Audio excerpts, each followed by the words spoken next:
This is Lulu. Lulu is never happy.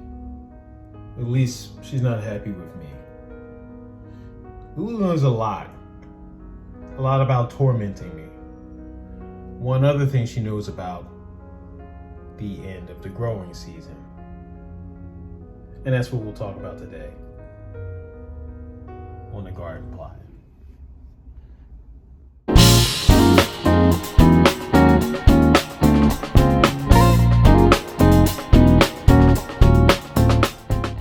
So the end of the season means that whatever's on the vine or in the ground is not meant to stay there through the winter.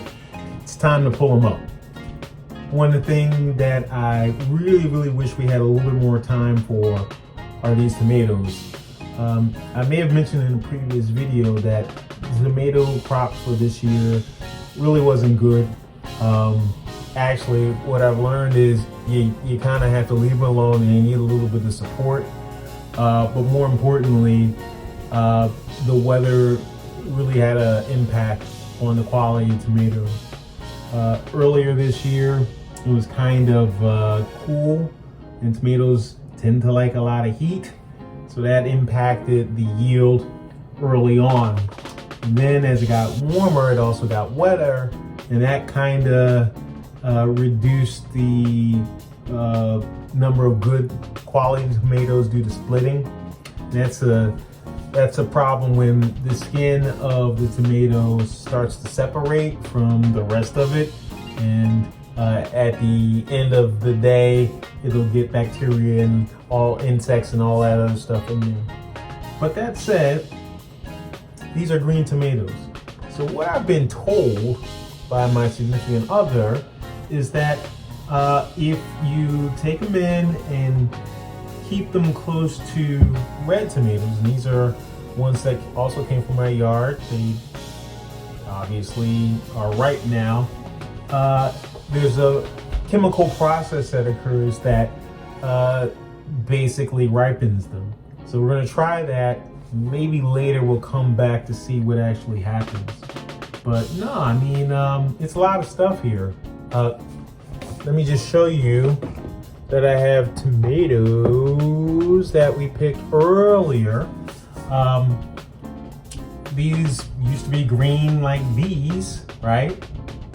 But we kept them with other green or red tomatoes, and now they apparently are turning red. Now, personally, I think it's just a matter of time and sunlight, photosynthesis. Oh, there's my cat, Luke.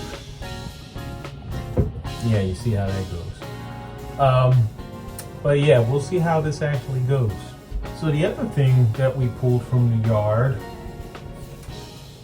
besides this poor, lonely green pepper, butternut squash that I talked about in a recent video. Again, we have a lot. I think about 12, so we have enough to get through the winter. Some of them are more ripe than others.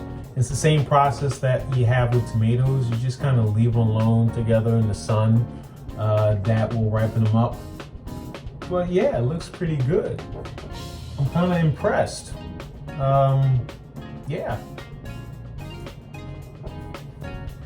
I'm really impressed by the haul.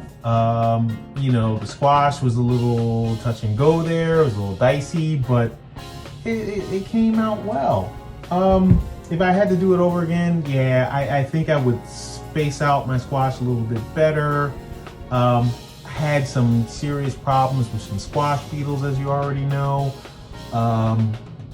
But ultimately, we were still lucky, and we got really nice examples of butternut squash that we will turn into soup and a whole bunch of other stuff. Again, I'm probably going to get sick of this before the end of the year. But that said, it's a good crop this year, so I'm impressed.